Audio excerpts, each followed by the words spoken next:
Hey YouTube! So I am here for another update, which I have been trying to do for a little while now, but it has been really rough. My daughter's been really sick, and we have been crazy around here, which I'll get into in a second. And then I tried to do the update last night, but then my camera died, and so it just wasn't working.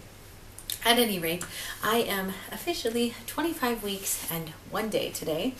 So this is going to be, I guess, my 6-month update, talking about weeks 22 through 24, all the way through 24th week.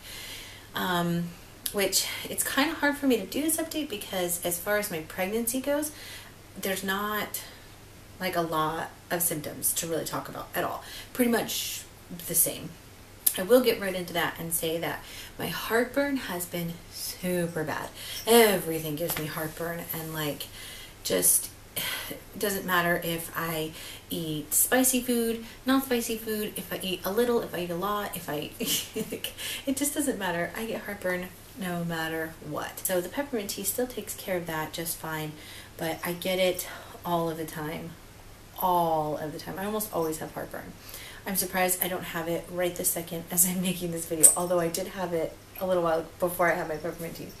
But I'm surprised that peppermint tea doesn't give me heartburn. I mean, totally kidding, but seriously, everything gives me heartburn. Other than that, the only other symptom that I've been really having to deal with is the back pain.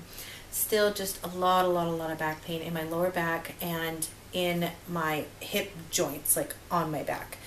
Anytime that I take a step, it hurts.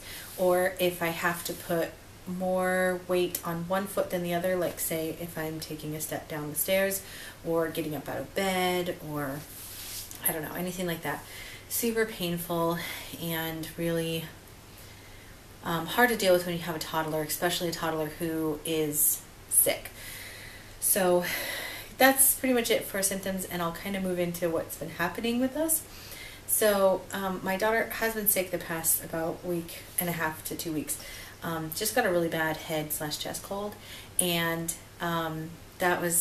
that's probably the sickest that she's ever been, and it just breaks her heart to like watch your little child, and there's nothing that you can do but just try and make them comfortable and whatnot. But anyways, with her being sick and whatnot, she just constantly wants me to hold her, and so I pretty much can't do anything without her just really complaining about wanting to be held and wanting to be close to me. So I am having to hold her a lot, which is really hard on my back.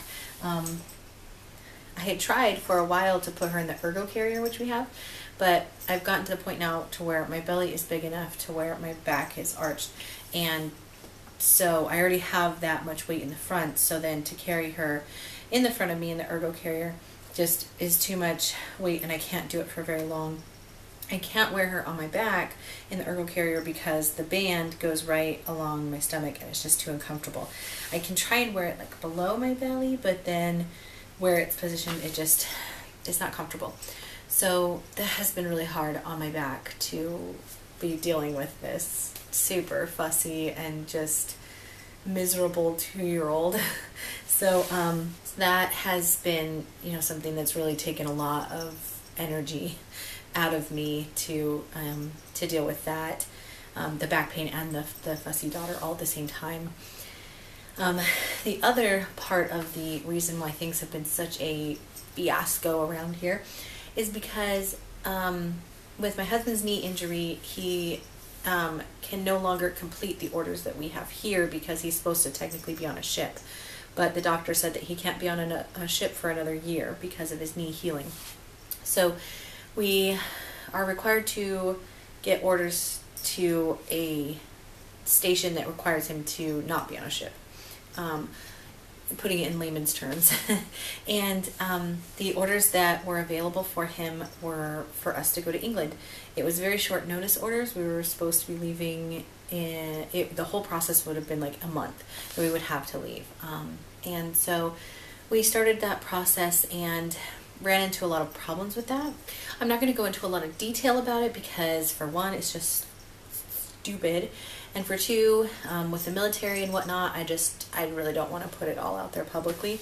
So basically in order for us to travel overseas, whether it's from the United States to another country or from another country to another country, which is what we would have been doing, we're required to do what's called an overseas screening, and they basically have to approve you health-wise in order to go over to another country, so that the military feels it's, you know, in their best interest to send you, rather than to send you and then have something go majorly wrong and they have to pay to send you back out.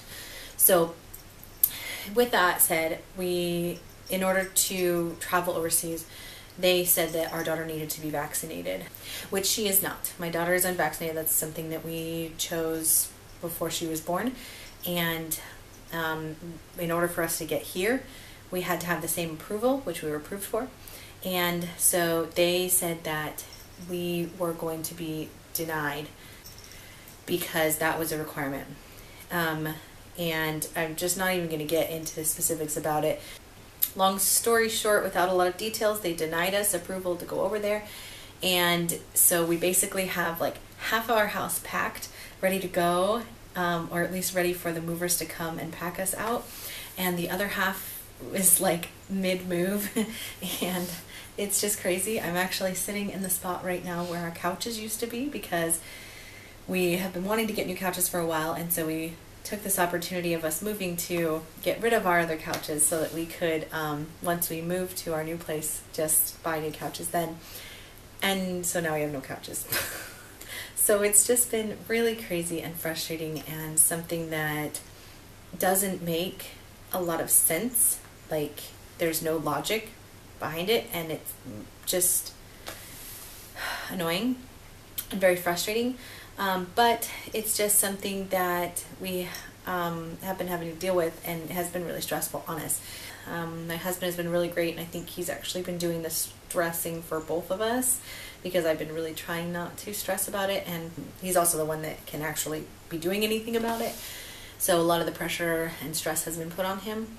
But at any rate, we are kind of in a limbo land right now. We don't know if we're going to be staying in Japan or leaving, but we should know in a little while, hopefully soon. I will only be approved to travel up until 34 weeks. At 34 weeks, my midwife and the providers that are on the same team as her will not approve me to travel after 34 weeks. And they've told me that. So I know that there are some airlines that will approve you to fly later than that, but in order for me to fly from here, I need approval from my provider, and they will not give that approval after 34 weeks. So that will be the very first week of December, and we are quickly approaching that as I'm filming this today. It's the first day of October, which I just can't believe. Anyways, so things need to be happening quickly, but we don't really know exactly what is going to happen. And that's annoying, especially with a baby on the way. So hopefully the next time that I do an update, whether I decide it's a weekly one or I still am doing monthly updates, I'm not sure. I'm very close to the third trimester, only 2 weeks away, so I may start just doing weekly updates again if I have stuff to update about. It's just the past 4 weeks or so have been the same. Every week has been the same. No new symptoms, nothing really exciting to report about, and has been totally crazy at the same time. So that's why I've switched to doing the month updates, and then eventually I know once I get further into the third trimester, I know I'll start updating again, especially when I start going to my midwife every week. But that's all I have to update about. I do have my belly progression to continue on for weeks 22, 23, and 24. As a side note, I have decided to create a Facebook fan page for my YouTube channel, just simply because that way, if I want to do, you know, little updates, random updates here and there, or just post my belly progression pictures, post any of our ultrasound pictures, things like that. It's just a place where I can do it, and I don't actually have to have like a blog that I'm keeping up. So I'll put the link below where you can go and you can like my fan page for this YouTube channel. And that way you can kind of stay in the loop. When I do actually go into labor, that will be a major source of keeping people updated. So if you're wanting to stay in the loop as far as when I go into labor and deliver and things like that. That will be the best way to stay up to date on those events. So hopefully you guys will like my page and you will enjoy staying a little bit more up to date, especially since my updates are so far apart right now. But I will talk to you guys when I have more. I don't know whether it's going to be another month from now or whether I'm going to start doing every 2 weeks. Just pretty much when I have enough to talk about is when I'll update. But I will talk to you guys later. Bye.